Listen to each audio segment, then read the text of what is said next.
Hello guys, good day. This is Kuya Tiong. Karon magkisguta about factoring polynomials using common monomial factor. Okay. So, example ta dajon. We have 3x plus 3y. Okay. So, ang atong unang buhaton is atong buwagon si constant kaning 3 ug ang mga variable kini si x ug si y. Okay? So, atong buwagon. So, atong iusa or atong iuban ang duha ka constant ug atong iuban ang duha ka variable. Next tong buhaton is atong pangitaon ang GCF na anang duha, na anang constant ug ni anang variable. Now, unsa man ang GCF? Kumitag GCF mao na ang pinakadako nga number nga maka-divide aning duha. Okay? So, ang GCF sa 3 dapat ang result ni ug atong i-divide ni 3 is tibuok. For example, kay bale, kung si 3 atong i-divide og 2, ang result ana is decimal, di ba? Or fraction. So dili pwede si 2. Now, kung ato pong i-divide si 3 og 1, pwede. Kaya ang result niya is 3, tibuok man. However, di ba GCF, pasabot dapat greatest common, pinakadako. So unsa may pinakadako nga number nga maka-divide ni 3 nga maghatag nato og tibuok whole number. So of course, ang answer is 3, di ba? Kay if 3 ang atong gamiton, ang answer nato is 1. So ang atong GCF niining duha is 3, di ba? Okay, now adto na pud ta ni x ug ni y. So since si x ug si y are nagkalailahi nga mga variables, dili nato makuha ang ilang GCF. So y GCF si x ug si y. Sunod tungod kay lahi man na si x, lahi po na si y. Okay? Okay, now let me erase things sabi. Okay ha, so ang atong GCF ni duha ka 3 is sa duha ka 3 nga constant is 3 ra pod. Okay. So, mo nang ato kopyahon na ang GCF na nang duha is 3 kini. Okay? Now, open parenthesis. Then, ang atong sunod buhaton is atong gamiton ang GCF para i-divide kining duha ka term. Okay? So, ato kibali lang i-divide. So, 3 divided by 3x. So, ina na ta. So, of course, mag-cancel out na sa 3. So, may is x. So, atong kopyahon si x din he. So, x. Now, atong kapihon ang addition nga sign. So, plus. Next, ato na pong i-divide kini gihapon nga 3 anhin na po ni 3y. Okay. So, divided by another 3. Then, cancel out na po si 3. Ang answer is y. So, copy na po si y din he. So, y.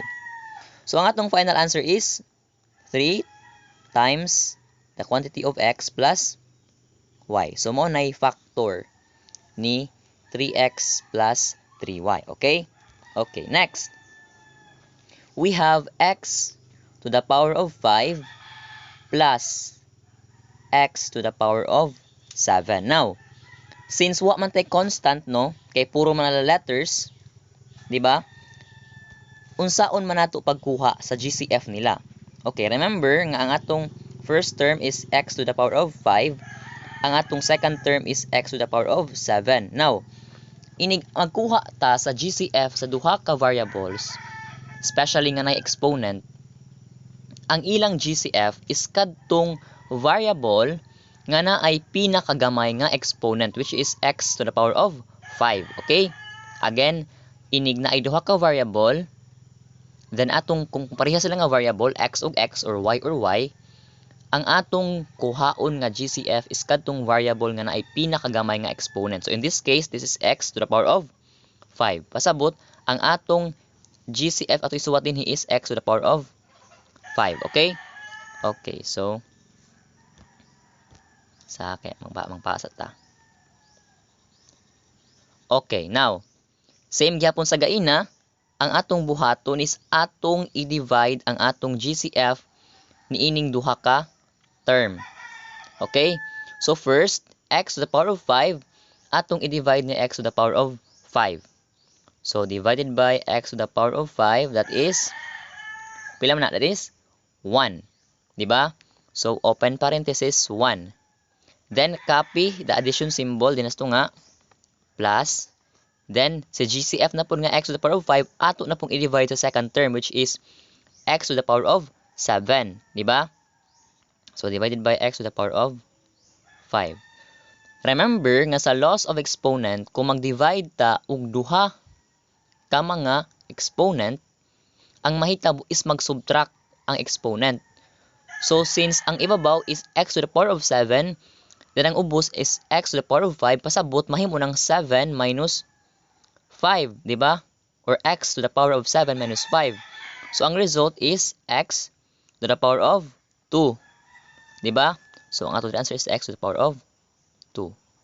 So, ang atong final answer is x to the power of 5 times the quantity of 1 plus x to the power of 2. Okay? Okay. Next, add to ta sa next nga example. We have 12x cubed minus 16x to the power of 6. So, duha na. So, again, na naman tayo constant which is 12 ug si 16, di ba? So, atong buwagon si 12 ug si 16. Now, unsay number nga pinakadako nga maka-divide ni 12 ug maka-divide ni 16 nga maghatag nato og tibuok nga number or answer? So, ang answer na is 4, di ba? Kaya kung si 12 atong i-divide og 4, 3. Kung si 16 atong i-divide og 4, that is 4 pod. So, ang atong GCF na ng duha is 4. Okay? So, ang atong GCF is 4. Wait. So, equals, so atong si 4. Pero panahuman, okay? So, let me kanang erase. Okay. Add to ta sunod sa mga variables. Diba? Since humanaman ta na ning duha ka constant, ni 12 ug 16, add to na po ta ni variables, which is si x cube ug si x to the power of 6. Now, sa akong giingon gaina, nga inig na ay duha ka variable nga same og, or duha ka same nga variable, atong piliun ang GCF kadtong naay pinakagamay nga exponent which is si 3, which means ang atong GCF naning duha is si x to the power of 3. So ang ato itapad ni 4x is x to the power of 3. Pangadjunggit na Kuya Tiong, Ginoo. Then open parenthesis. Sige. Sa kay mang erase ta. Now, add to ta sunod sa mag-divide-divide. So, atong i-divide ang kini siya niining duha ka term. Dinhi ug dinhi. Okay? So, una, atong i-divide si 4x cube. Ari ni 12x cube. So, 12x cube. So, of course, atong partner ron. So, si 12, atong i-divide ni 4. Si x cube, atong i-divide ni x cube. Okay? So, 12 divided by 4 is 3. Diba? How about si x cube divided by x cube? That is 1. Or 3 ra. So, swat sa 3 din hinapita. Then, copy si minus. Kaya minus man na, no? Sige. So, copy na to si. So, 3 minus. Next is si 4x cube na po. Din hinapunta ni 16x to the power of 6. Okay? So, divided by 4x cube. So, same gapon atong parison si 16 atong i-divide ni 4. So, 16 divided by 4, that is 4. Then, same gaina, x to the power of 6 divided by x cube. So, atong i-minus. So, that is x to the power of 6 minus 3. So, ang result nato is x to the power of 3. Diba? So, ang ato isumpay diri, tapita is 4x cube. Close parenthesis. So, ang atong final answer is 4x cubed times the quantity of 3 minus 4x cubed. Okay? Okay. Now, add to ta sa last nga example. We have 9x squared y to the power of 4 z to the power of 8 minus 27 taas ni x y to the power of 3 z to the power of 4. Okay, medyo taas-taas na siya. Again, first atong buhaton is atong bahin-bahinon si constant. So ang constant niya is we have 9 ug 27, di ba? So 9 ug 27. Now, unsa may pinakadako nga number nga maka-divide ni 9 ug ni 27? We have 9, di ba? Kay 1 kani is 3. So ang atong constant nga GCF is 9. Botang diha. Next, add to ta ni x squared og ni x. So ni x squared og ni x kinsa may pinakagamay og exponent, of course si x. Kaya ang isang exponent is only 1. So si x ato itapa din hingda pita, di ba? Next, sige, let me erase sa day. Okay, so x din he. No. Next, add to ta ni y to the power of 4 ni y to the power of 3. Ato ra kibaling paris-parison. So y to the power of 4 og y to the power of 3. So again, atong piliun ang gamay og exponent. So ang atong titapa din he is y to the power of 3. Di ba? Next, ato ta ni z. Z to the power of 8 ug z to the power of 4. So ang atong piliun is, of course, z to the power of 4 kasi gamay mas gamay. So diyan na ta. Open parenthesis. Then kini mao ni atong i-divide nila og dinhipod, di ba? Okay, so 9xy cubed z to the power of 4 atong i-divide first ni 9x squared y4 z to the power of 8. So x 9xy cubed z to the power of 4. Okay. So of course, parison to 9 to the power of 9, that is 1. Then x squared to the power of divided by x, that is x na laman. So since 1 siya gitapad og variable, pwede ra og ato naling padun si 1. Di ba? So let's say na laman din he x na laman. Kaya naman tayo 1 din he since dili siya needed since nandiyan partner nga variable lagi. So no need na to isuot si 1.